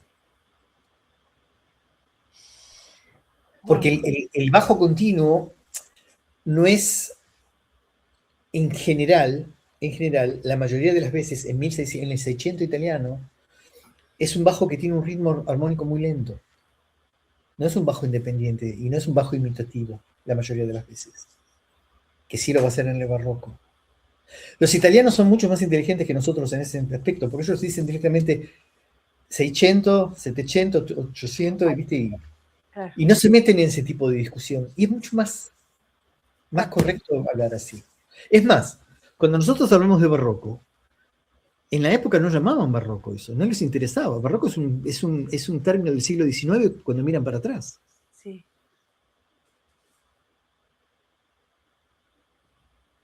Sí. Yo sé que soy un poco disruptivo. No, qué genial, es lo que hace falta. Mira, en algunas clases cuando... ¿Te acuerdas que antes mencioné la quinta de cello de Bach con Rostropovich? Y después hice escuchar una versión moderna, o sea, moderna con el movimiento de música antigua, históricamente informado, ¿no? Y me acuerdo que había una profesora de piano, me mira y me dice, perdona, ¿es la misma obra? Me dice. Oh. A ver, Piensa que todos partimos del mismo score. No es que estamos tocando otra cosa. Sí. Pero estamos tocando otra cosa porque lo escuchamos de otra manera, lo vemos de otra manera y lo sentimos de otra manera. Claro. Wow. Qué bárbaro, Isidoro. Eres impresionante. Me vas a deber una segunda charla, porque qué barbaridad. No, yo creo que se va a ir a 2 o 3, ¿eh? A ver si nos podemos poner de acuerdo, en verdad. Porque, Bueno, híjole, me alegro que te haya gustado. no, hombre, está maravilloso. Y bueno, te digo, necesitamos una segunda o tercera porque me falta, obviamente, toda esta parte del dúo que tienes con Gaby, también de pues todos los proyectos que vengan, ¿no? Porque yo Ah, estoy segura que van a venir muchísimo más proyectos y no, sería sí, fabuloso. Gaby, los dúos con Gaby es una bendición en mi vida porque es fantástico. Es una música de otro planeta.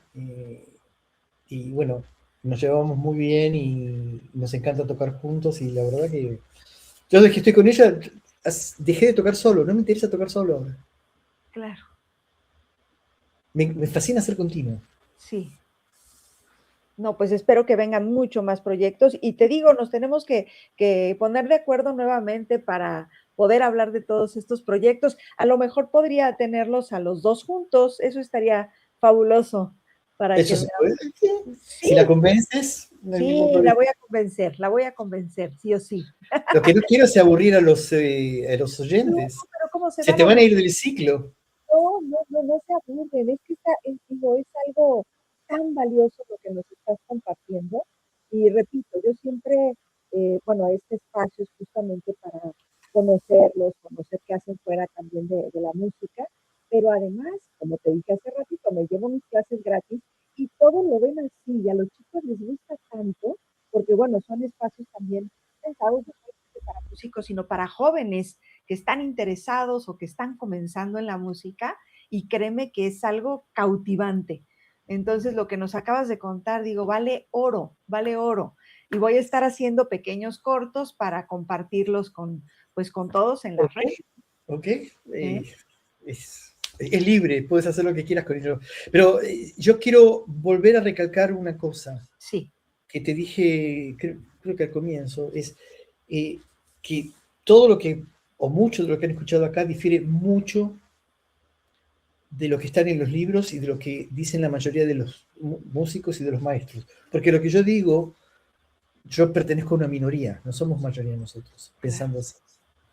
Pero por eso es importante lo que Pero decías, hay que lo ser que yo quiero decir es de vuelta eso a mí no me hace ni mejor músico ni peor músico que ellos. claro, Pero lo que sí, que está claro que tengo una visión estética diferente a la que tienen ellos. sí. Y después, del otro lado, take it or leave it. Como dicen los brasileros, Brasil, ámela o déjela. Ámela o déjela. Ok, ok.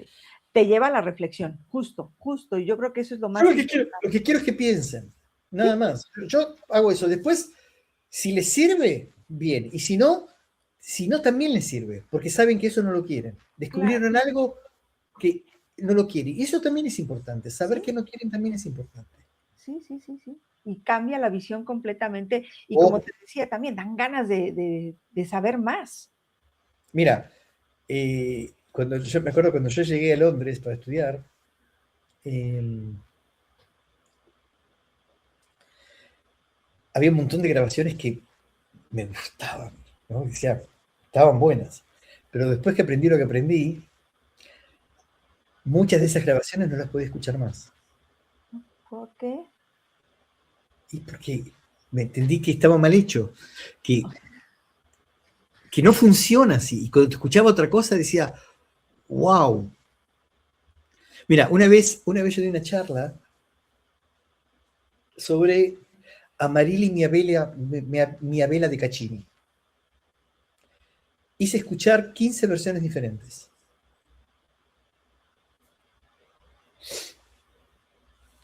Y cuando, obviamente, de la que menos me gustaba a la que más me gustaba. Cuando terminó, una mujer que estaba en el público me pidió escuchar la sexta o la séptima, porque dijo, en ese momento es la que más la había emocionado y la que le dejó mejor sensación de las 15. Ok. Y la quería escuchar de vuelta. Cuando la volví a poner, me dijo de todo menos Niño Bonito. Porque después de que escuchó el resto, esa no la podía escuchar más eso. Y me culpó que le arruiné la linda sensación que había tenido cuando escuchó eso. Ok. Pobre. Pero de eso se trata, o sea, vas escuchando cosas y hay cosas que te convencen, hay cosas que no. Claro. Sí, sí, sí. Y de eso vas haciendo un oído, vas haciendo una, una,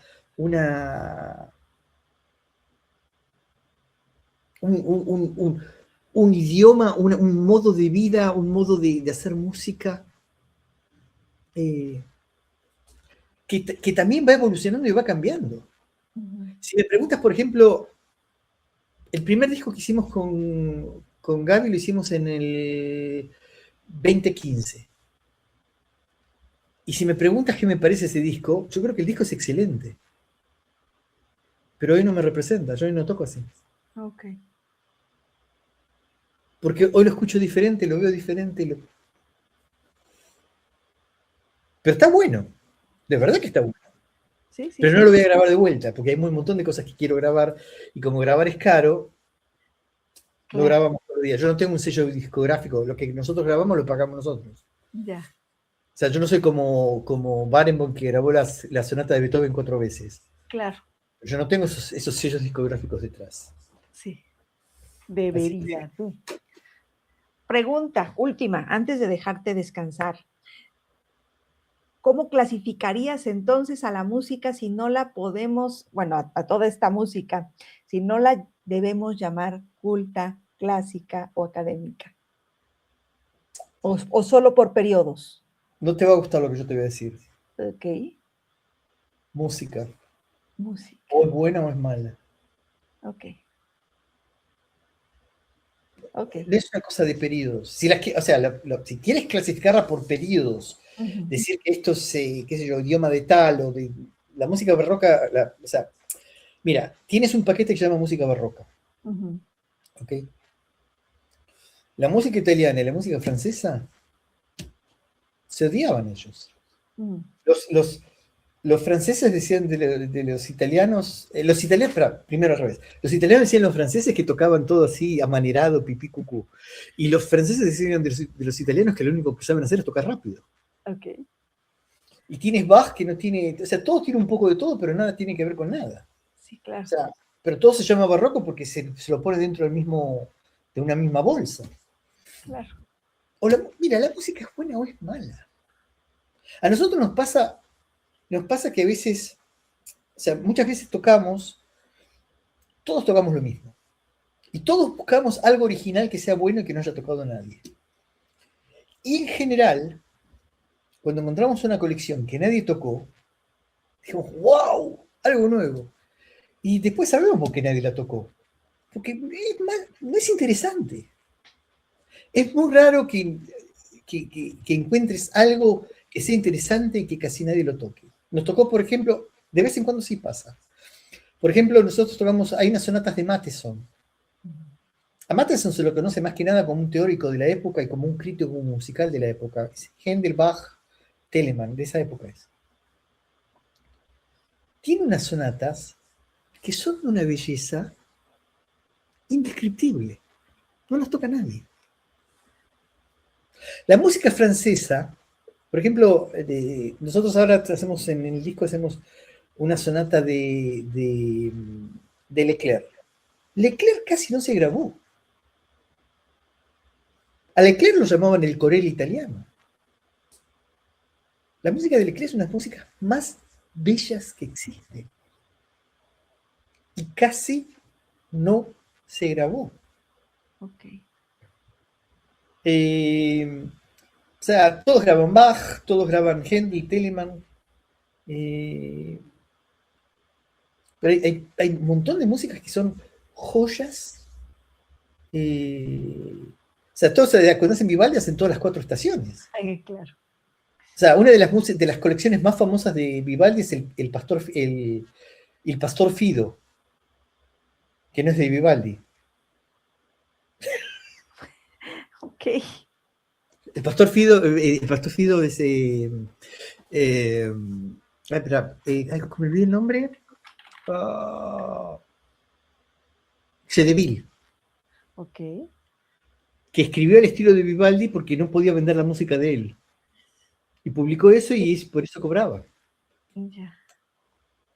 Wow. Pero es el estilo de Vivaldi. Y tranquilamente puedes decir que es Vivaldi. Sí. Si todo el mundo quiere tocar, todos tocan lo mismo. Pero la música es buena, la música es mala.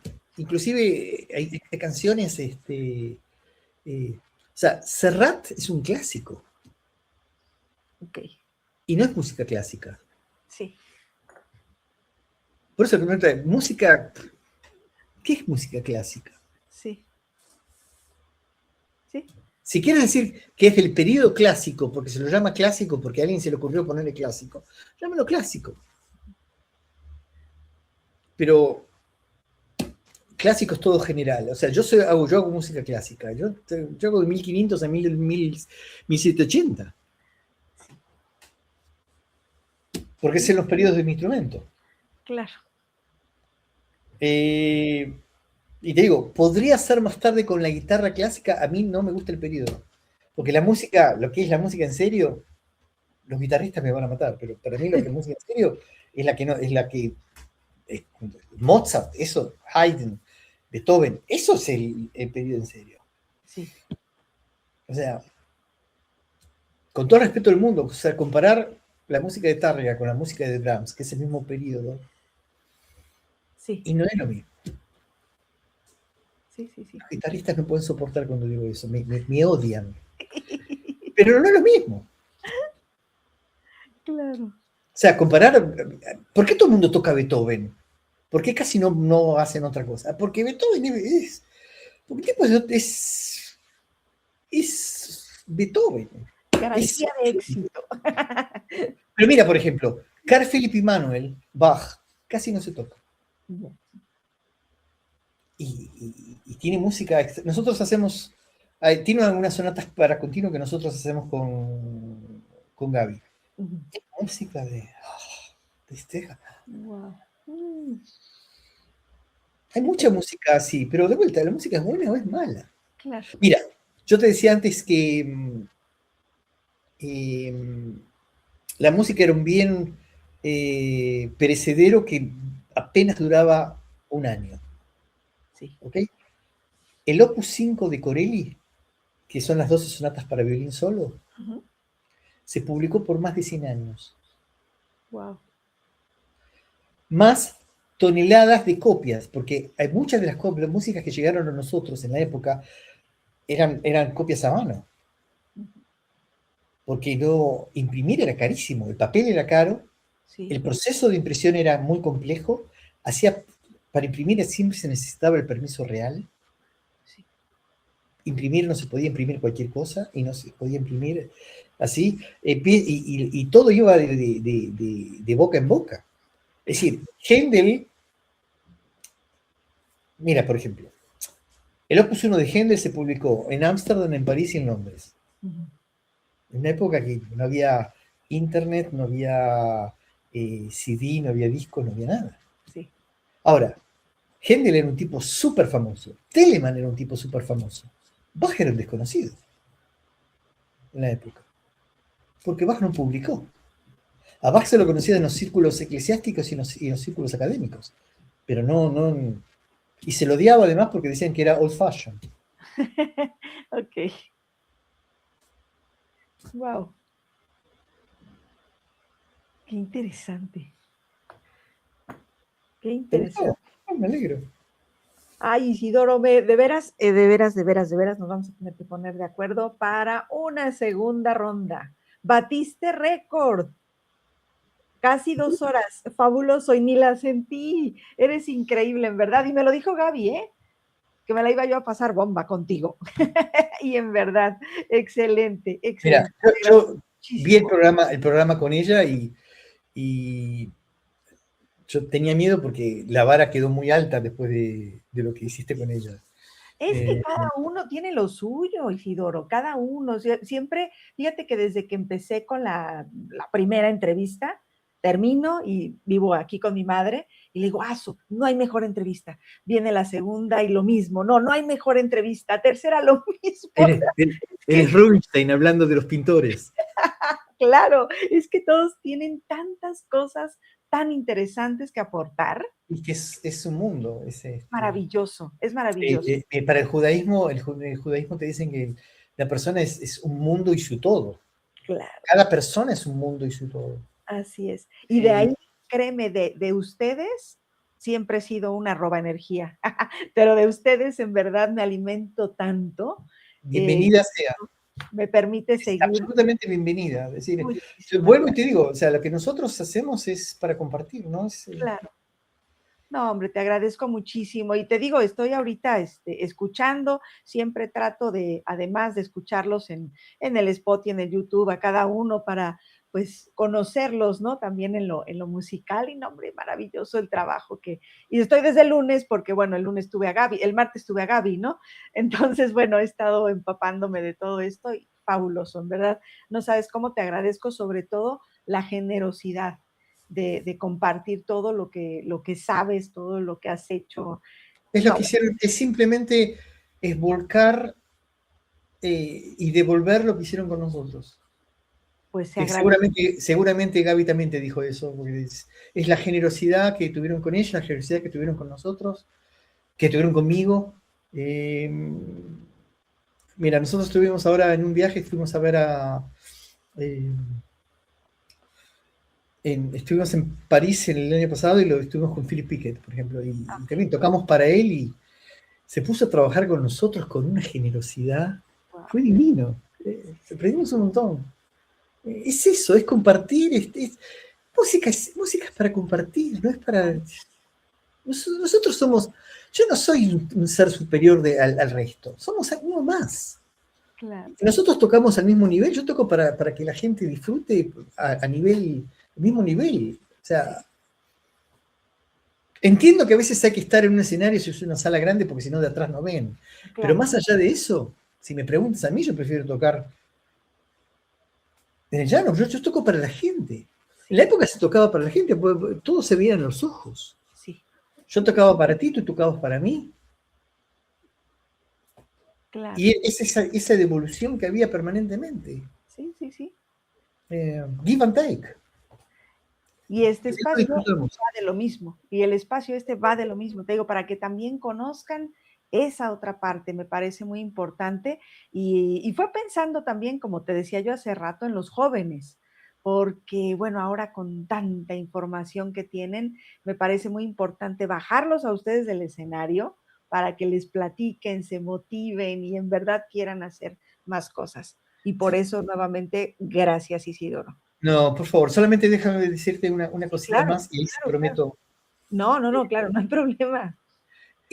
Mira, es cierto que hay mucha información,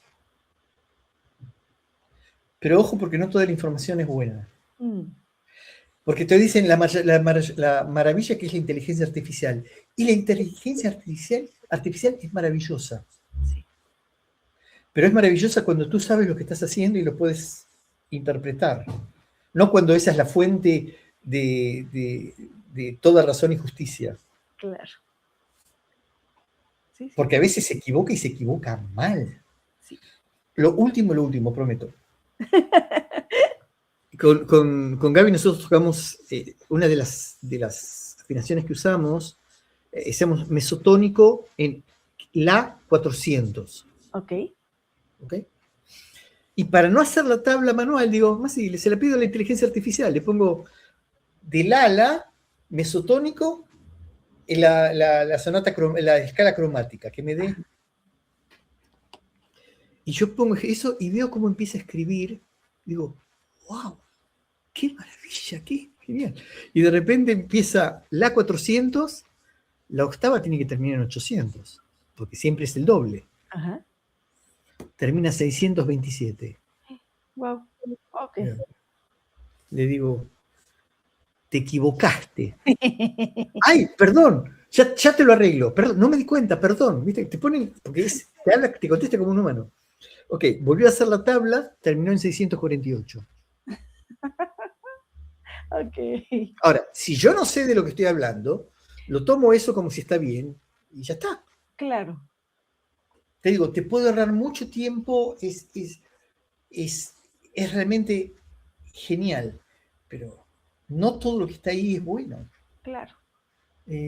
Como Wikipedia es maravilloso, por ejemplo, pero a veces hay tendenciosamente hay información que está mal puesta Claro. porque no tiene filtro, cualquiera lo puede editar eso. Así es. Así que ojo con eso. Sí. Ay, Isidoro, muchísimas gracias. Pues Gracias ya, a ti por la invitación. aparte en Argentina es tardísimo. Faltan, es 1:10 No, del sábado. no, ya vámonos. Ok, vámonos entonces. Un placer, El Isidoro. placer es mío. Y de vuelta, gracias por la invitación. No, hombre, te mando un abrazo enorme y Otro bueno, para ti.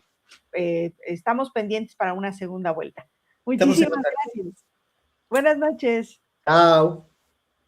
En el próximo episodio de Historias en Clave nos acompaña Rommel Delgado, violista mexicano cuya trayectoria combina formación académica, experiencia orquestal y una búsqueda constante de crecimiento artístico.